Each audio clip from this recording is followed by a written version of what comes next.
classic part-time job. And then, for New Zealand, more or less, yan. So, 58,000. Tumataas kasi yung per hour or minimum wage po nila.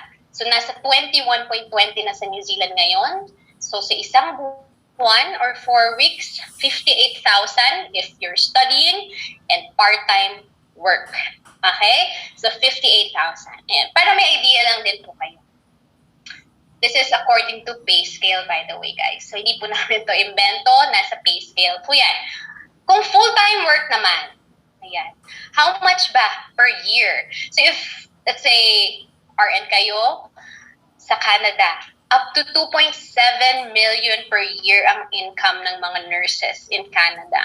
Or 1,400 per hour. Sa IT naman, 812 per hour po, per hour.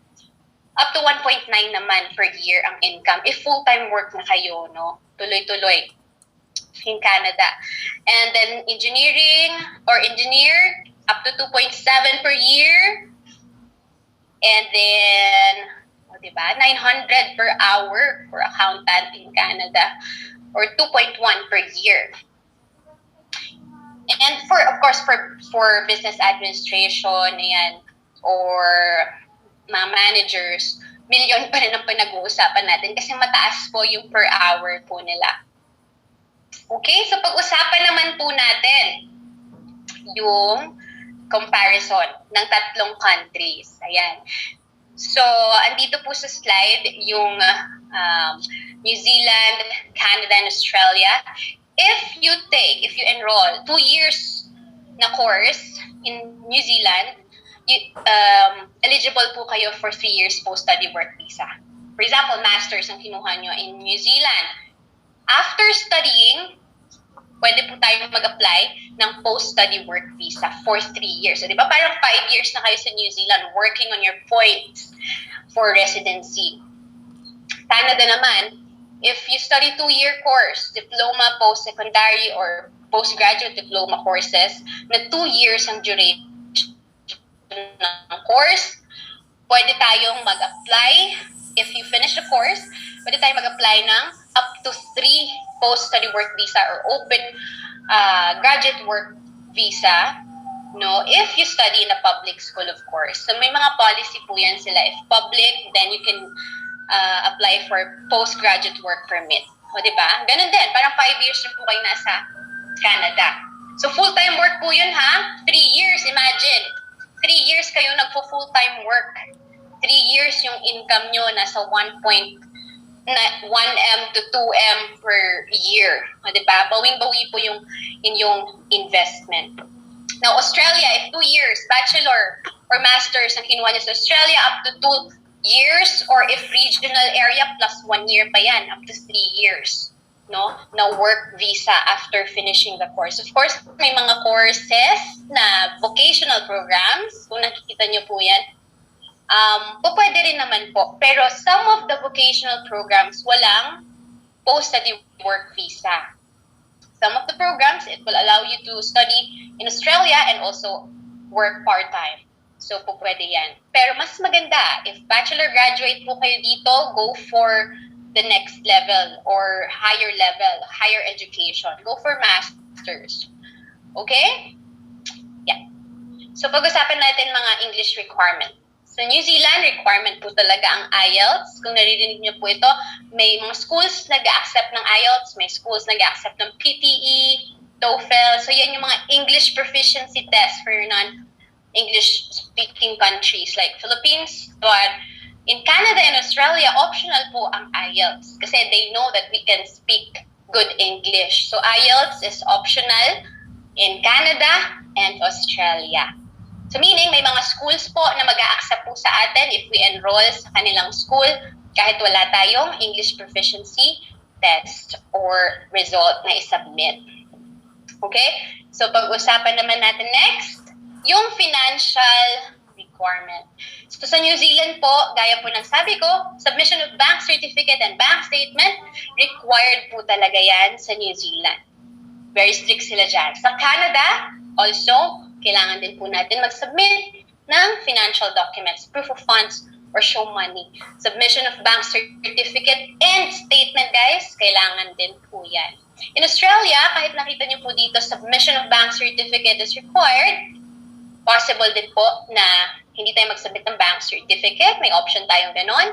Pero as much as possible, if kaya, kahit naman hindi po sa inyo na bank, pwede sa immediate family, mag-submit po tayo. O, diba? Okay, so that's it. General knowledge, New Zealand, Canada, Australia comparison. Pag-usapan natin, ayan, malapit na tayo mag-end, guys. Pag-usapan natin ang program packages and 5 giant steps. Sa program package, makikita nyo dito yung kabuuan na estimated po natin na package. Depende, of course, sa course. Depende yan sa school. Depende yan sa city. Depende po. Marami po ditong depende. So, dito pinapakita lang natin itong lowest, no? This for Australian vocational program po yan, around 250,000, including the full processing fee, tuition fee na pwedeng installment. Yan po sa Australia, pwedeng installment.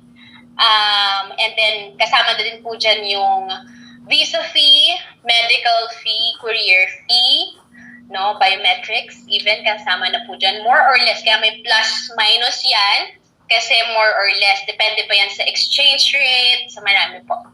Depende. Sa Canada naman, ayan, 350,000. May mga schools kasi, guys, na meron silang mga required lang na minimum initial deposit na pwede na tayong makakuha or makonfirm yung enrollment natin or pwede na tayong makakuha ng letter of acceptance from the school if we pay for a certain minimum amount. So that's for Canada, ganun din sa Australia. Pero for Canada, mas maganda actually if you will pay for, let's say, half ng annual tuition fee or 1 semester, para mas maganda rin po yung, kumbaga, impact sa visa application ninyo. So we always encourage our clients to, invest. Kasi bawing-bawi naman po ito when you work na in Australia, Canada, and New Zealand. So if kaya naman po, no, kung kaya magbayad ng tuition fee sa school, syempre pagdating niyo po doon, maghahanap po sila ng trabaho, wala pong, kumbaga, kami kasi we are not a recruitment agency, so partners na natin mga schools, so hindi po namin kayo matutulungan sa work. Although may mga students po na naghahanap ng mga students na nandun na sa Australia, sa Canada, New Zealand na willing to help, no? But, of course, kami po ay licensed to process student visa application and not a recruitment agency. So ito po, packages nyo to, lowest po yan. And then sa New Zealand, kaya po 580,000 po yan. Dahil ito po ay based sa level 7 course, mga diploma courses na 1 year. Full tuition fee ang kailangan po ng New Zealand. Full tuition fee ng 1 year. So ito yung minimum. And ito yung mga level 5, 6, or 7 na level course. And ang kagandahan naman sa New Zealand, guys, hindi po kayo magbabayad ng tuition fee kung wala pang approval ng immigration. Tawag doon is approved in principle. Kung wala pa tayong nare-receive na email from them na approved na, hindi po kayo magbabayad ng tuition fee. Now, pag-usapan natin naman yung 5 giant steps para mas maintindihan natin ano ba ang kailangan nyong gawin sa step 1. Okay. So, next slide will be the 5 giant steps. Step 1. So syempre dito, course matching. Kaya po, unang-una talaga ang resume. Siyempre, ang course matching, importante yan. Kasi you have to explain bakit yun yung course na gusto mong kunin in Australia, in Canada, New Zealand. So, contract signing tayo sa step 1, reservation ng slot sa school. Of course, hindi lang Pinoy ang gustong mag-Canada, Australia, and New Zealand. Marami po, especially Indian, meron din po yan. Vietnamese, no? Lebanese, Chinese. Marami pong gustong maging successful sa Canada, New Zealand, Australia. So, yun yung unang-una natin gagawin. Course matching, contract signing, and reservation sa school. First come, first serve yan palagi, guys, ha? Initial requirements na kailangan namin from you.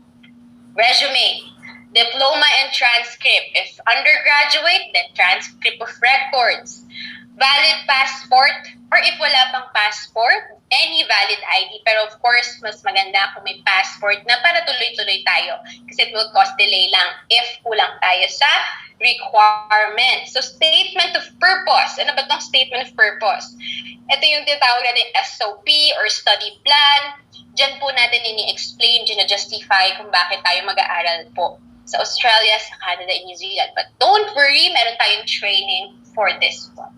Meron tayong Zoom training for that. So, for as low as 37,000, pwede na tayo mag-start. So, for example, kaya nasabi ko gusto nating humabol ng January 2023 intake, mag-start na po kayo this month, this August. For signing fee, this is installment basis. Itong amounts na sasabihin po namin dito. So, step 1 to step 5, kasama na dun yan sa package kanina na binanggit ko po. So, dito sa step 1, discuss the kit. Ano ba yung mga content no, ng kit? Ito yung mga secret ingredient po ng World Connect. So, andyan yung mga forms, andyan yung mga guidelines, and complete list of requirements. Siyempre, gag-guide po namin kayo. Kasi, if approve po kayo, then win-win po tayo. Diba? Step 2. Sa step 2 naman, dito yung enrollment na. So, nag-submit tayo ng initial requirements sa step 1, nag-submit tayo ng requirements sa school, i-release ngayon ng school ang offer of place. So, importante yan na malaman natin kung anong details no, ng course, anong policy, procedure ng school, yan yung offer of place or offer letter na tinatawag. And then, sa step 2, dito rin natin kukumpletuhin yung mga fund requirements and other requirements, qualification, your NPI, no? Kukumpletuhin natin ang financial. Unti-untiin natin yan kumpletuhin. Kasi pinakita na namin sa step 1, no? Naka-receive ka na ng complete list of requirements. Ngayon sa step 2, unti-unti natin i-complete. Now, dito rin sa step 2, if Canada kayo or Australia, you have to pay for the partial tuition fee para makakuha tayo ng confirmation of enrollment. Itong COE na nakikita niyo dyan, confirmation of enrollment yan. Or kapag Canada naman, LOA or Letter of Acceptance. So may mga terminologies na yung tututunan dito sa student visa. Now, second installment ng processing ay 30,000 pesos. So step 1, 37, step 2, 30,000 pesos. That's it. And then you pay for your initial tuition fee if Canada and Australia. So, meron na tayong COE, may confirmation of enrollment na tayo, may letter of acceptance na tayo. Step 3, ito na yung kompleto na dapat tayo lahat. Okay?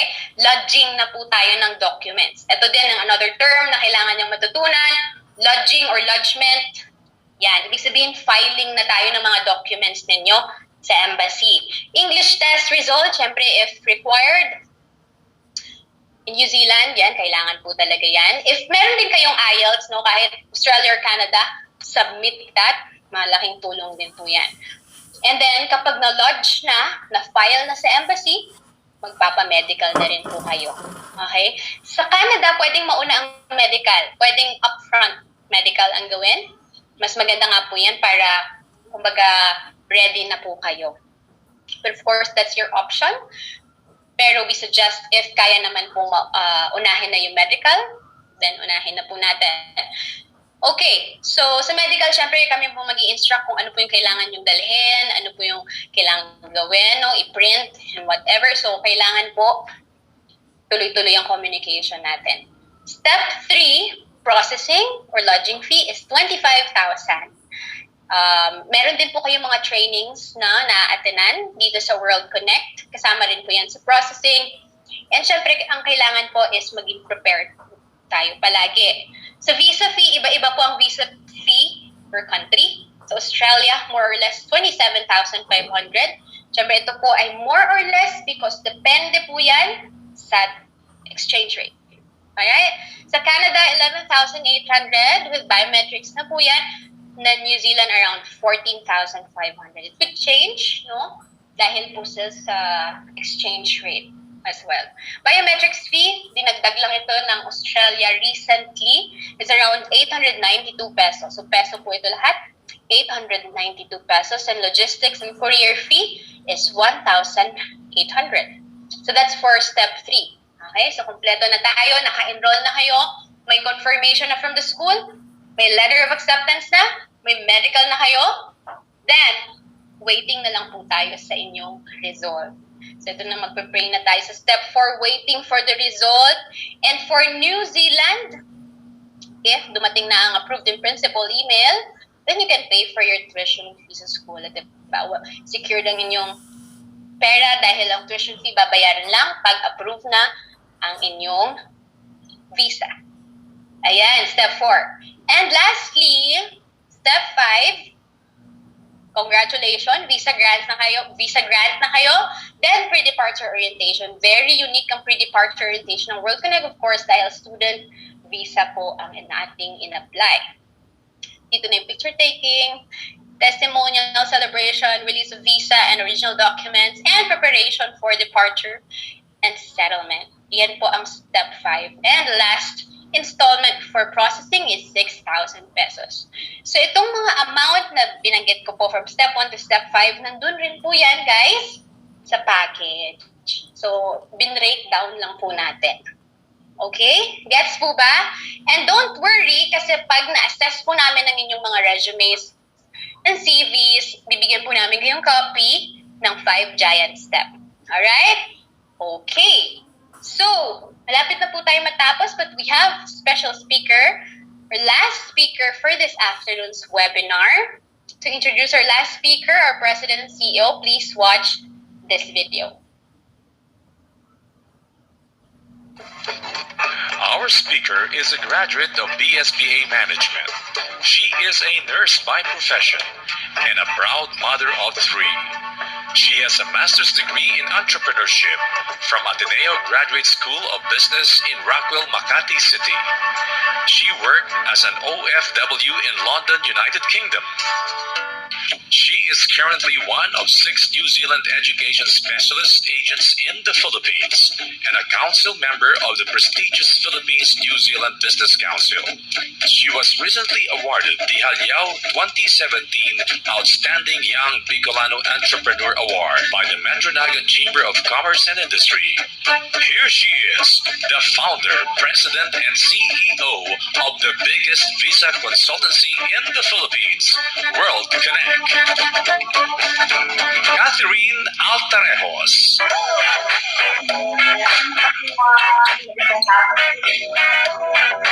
Hello, Manay. Good afternoon to you, Mr. Jovet. Alam ko busy ka today. Hindi, I'll have to give time for the Zoom event this afternoon. Kaya kinancel ko na muna yung iba. Mamaya na lang. Okay. I know may mga kliyente tayo ngayong hapon nasa opisina nag-a-attend ng Zoom event natin. Don't worry, I won't be taking so much of your time. Give me 8 to 10 minutes. Pag-usapan natin yung ROI part. Ano nga ba yung kapalit ng investment natin? Kung tayo ay mag-aaral sa Australia, New Zealand, or Canada, ano ang makukuha natin? Kasi for sure yung iba talagang kasi degree holders na ang aking mga anak. May mga kliyente naman kami, and I have already my master's. Anong pwede kong kunin na kurso? Isa-isahin po natin. Okay, ano ba yung kapalit pag tayo nag-aral sa Australia, New Zealand, or Canada? Unang-unang makukuha natin, we will get a diploma. Diploma na maipagmamalaki mo. Qualification na hindi basta-basta. This is a degree na galing Australia, New Zealand, or Canada. May mga kliyente kami, high school graduate. Kesa mag-aral ng college sa Philippines, ang pinipili, mag-New Zealand na lang or mag-Australia. Katulad po ng anak ko, I have a daughter, her name is Chandri. Nag-aral po siya ng high school sa Ateneo dito po sa Naga.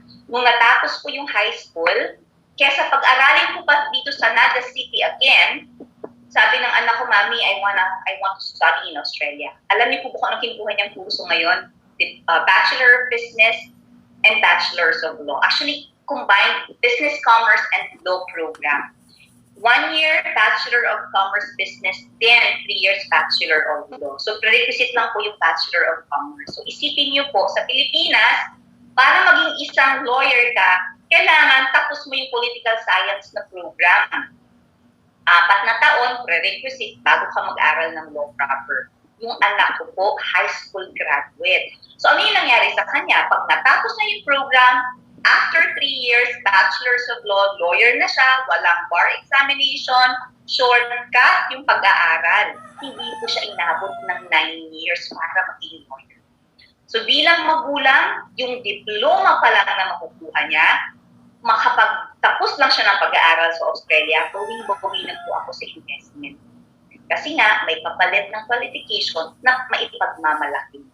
Dito po sa Road Connect, kami po ay naniniwala sa program that we send our own relatives. In my case, my daughter. Mga cousins ko po na nasa Sydney na, nasa Melbourne na, mga kamag-anak ko sa Canada and New Zealand. Saan po nag-start? Nag-invest sa qualification sa pag-aaral nila. Kasi po, if you are very competitive, you have the best qualification, ang daming opportunities na magbubukas para sa inyo. So ito po ay investment, hindi po ito expense. So dyan pa lang, bawing-bawi ka na. Pangalawa, you are also working while you are studying. So you learn more when you do the practical way of things. Ginagawa mo yung tutunan mo sa libro, ina-adapt mo, pinapractice mo sa actual na trabaho. Ang dami naming kliyente, commercial cookery yung program. Habang nag-aaral, nag-work sa kitchen, nag-work sa mga hotels. O, diba? So, ang kagandahan, mas natututo sila kasi napapractice nila yung tutunan sa classroom sa mga trabaho nila. And right now, sabi nga kanina ng guest natin, unlimited yung work rights ng mga students natin sa Australia. Nilift ng government yung part-time work hours na 20 hours a week. The students can now work full-time. So, ang dami naming kliyente na ini-enjoy yung benefit na to. Kumikita na habang natututo ka. New Zealand, straight 20 hours. You cannot work beyond 20 hours a week.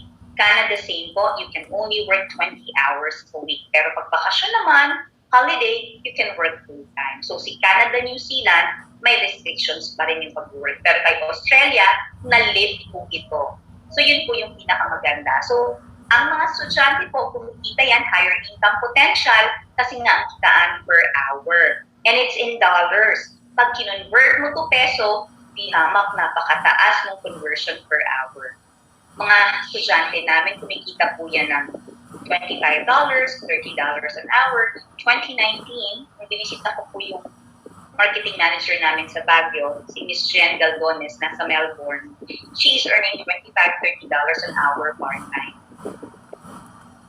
Sabi nung marketing manager namin dati, Miss Cathy, ang 1 hour na income ko pwede ng pagkain. Second hour for my accommodation. So pwede mong i-budget yung income mo per hour. O sa Pilipinas, buong araw magkano lang kikitain mo. 800 pesos, 900 pesos, doon mo na kukunin lahat. Kuryente, pagkain, tuition din ng anak, etc. So, again, if may mga kliyente kami nagsasabi na, Miss Kat, can I survive in Australia? Alam mo, sabi ko sa mga kliyente, you are surviving in the Philippines. For sure, you will survive more in Australia or in Canada or New Zealand. Kasi nga, the income potential is per hour.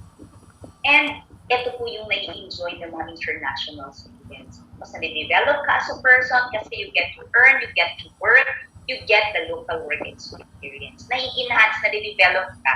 It's because ng kasabayan mo sa work, kaklase mo, mixed nationalities, different races. So, mas nakaka-adjust ka sa different culture, mas nagiging competitive ka, and nawawala ka sa comfort zone. Yun yung maganda sa isang international student. Ang dami mong perks, ang dami mong benefits. Natututo ka na, kumikita ka pa, nag-work ka pa, na-enhance pa yung personality mo. Kasi everyday, mang iba-iba ang namimit mo sa workplace or even in the classroom, mang iba-ibang nationalities ang kaklase mo. May kliyente ako. Miss Kat, kakayanin ko bang makapasa? Baka bumagsak ako, alam mo sa aplikante ko. Of course, kailangan mo mag-focus sa pag-aaral. And hindi pa din lahat work lang. You need to focus on your studies. Kasi nga, diba, we want long term. So natin kung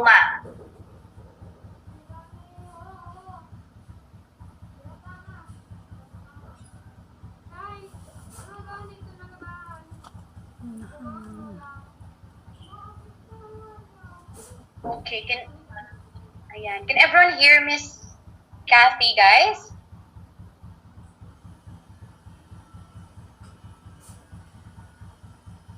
Naghang po, nawala. Okay. So I think that's the internet lang po ni Miss Kathy. Sir Joven? Yeah, minsan nawawala.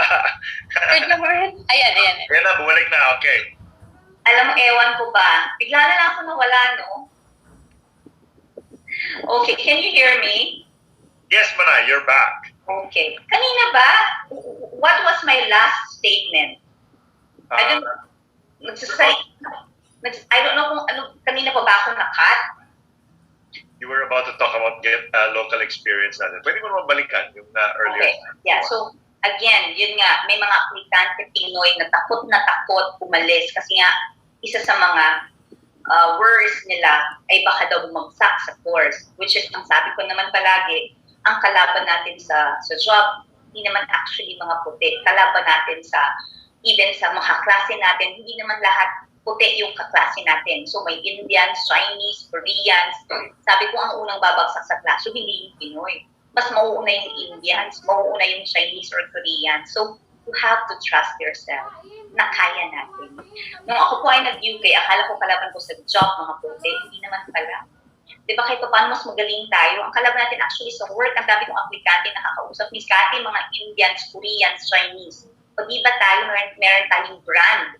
Meron na tayong ang culture natin, kilala na sa ibang bansa. Pag sinabing Pinoy, we're workaholic, we're flexible, we're compassionate, di ba maganda yung attitude natin towards work. Kaya ang sabi ko palagi sa aplikante, hindi ka mag-fail as long as you have the right attitude. Yes, you are working full-time right now in Australia, but again, huwag din pabayaan yung pag-aaral. Kung may assessment, may examination, kailangan din natin mag-focus. Importante time management. And importante na alam natin yung obligations natin as a student. Kasi we want to follow the rules. Ayaw natin na mag-violate tayo ng mga certain rules. So, let's stick to that. Diba? Kasi we want long term. Ayaw natin mag-blacklist tayo. Ayaw natin na magkaroon tayo ng record na pangit. Okay, so ito pong local work experience na to, madidevelop ka as a person. Yung mga aplikante namin na bata pa, 18, 19 years old, after makapagtapos ng pag-aaral sa New Zealand, ibang-iba na. May aplikante ako, si Mr. Mayol sa Cebu. 18 years old na nag-apply. Nung natapos yung course, nag-visit ng Cebu, nag-talk sa event namin sa isang hotel sa Cebu, akala mo, diba, ibang-iba na yung personality. Na-develop siya as a person, naging competitive siya. It's because of his experience in New Zealand. Nag-aral, nagtrabaho, and eventually naging resident. So, yun po yung maganda sa student visa. And ikaw ang may control ng application. Yun ang palagi kong sinasabi sa Zoom orientation. Bakit maganda yung student visa? Pwede mong piliin yung intake ng class. Gusto mo January, isubit mo yung requirements mo ASAP. Habulin natin yung January. Ang importante, decided ka, hindi ka napipilitan, requirements hawak mo naman. Diploma, transcript, passport, medical, financial, ikaw lahat ang mag-comply niya. Pag ready, then pwede natin habulin ng January. Samantalang ang ibang type of visa like immigrant, work, hindi ikaw ang may control. Nakasalalay sa employer, how fast he will comply the requirements. Pag immigrant visa, depende sa points mo. Pwede magbago ang puntos. Pwede may mga mag-apply na mas higher points mo sa'yo at tumagal yung application mo. Samantalang yung student visa, may hahabulin kang intake ng class. Diba? Ikaw magkukumply ng requirements. So, bilisan mo na. And yun ang kagandahan. Ikaw ang magpipili ng intake. So, kung gusto mong early next year, good. Gusto mong May, gusto mong September, pwede. So at least ngayon pa lang, inaayos na natin yung mga requirements mo. Slowly but surely. Student visa, may mga aplikante kami 2 months, 3 months may result na agad. Minsan, kung madaming backlog, umaabot din ng 4 months bago dumating yung result ng application. Kaya nga po importante na mas maagang maayos yung requirements. Wala pa po ngayon na English requirements sa Australia. No need ka magsubit ng bank certificate kasi may mga parents tayo, may mga kamag-anak, uncle, aunts na confidential yung bank account. Ayaw ibigay yung bank certificate. Although may pera naman. Right now, no need ka mag-submit ng bank certificate. So, optional yun. Pati yung English, optional din. Depende sa eskwelahan. So, i-grab yung opportunities na yan. May mga programs kami sa Australia na merong $10,000 scholarship. So, ang kagandahan, naka $10,000 scholarship, ang laki ng discount, di ba? Na samantalang dati wala niyan. So, meron pa school sa Canada na nag-offer pa niyan until September. So, i-grab mo yan. And if you are married, you have kids, you have an option to bring your spouse and kids with you. O, di ba? Yun ang pinakamaganda. Walang broken family. Pwede mo sabay sa application. Ang asawa, pag Canada, can work full-time. Same in New Zealand. Kay Australia, depende sa course na kinukuha. Although ngayon, since nakalift yung restrictions, pwede na rin mag-full-time work yung asawang sinasama. Sa ngayon. Pero we do not know kung magbago ang policy ng Australia. But again, walang broken family, you can bring your spouse and kids with you sa application. So ang nangyayari po, yung babae ang nag-aaral, yung lalaki ang nag-work full-time. Doon na nagiging situation namin sa family application. Yung mga anak na sinasama, basta New Zealand and Canada. New Zealand and Canada libre pag-aaral. Australia po, hindi libre ang pag-aaral. Kailangan bayaran ng magulang yung tuition fee ng mga anak. Pero New Zealand, Canada, almost free ang education ng kids. So, dyan pa lang po, COVID ka na sabay-sabay aalis, walang broken family, or pwede rin sumunod after 3 to 6 months. Ganyan po nangyari sa sister-in-law ko. Kapatid ng asawa ko, yung asawa niya ni Maru, yun ang nag-aaral. Si Maru, yung sister-in-law ko, siya nag-work full-time. Then kasama yung solong anak na si Dave. And right now po, nag-lodge sila ng residency application sa New Zealand waiting na po. Saan nag-start? By studying abroad.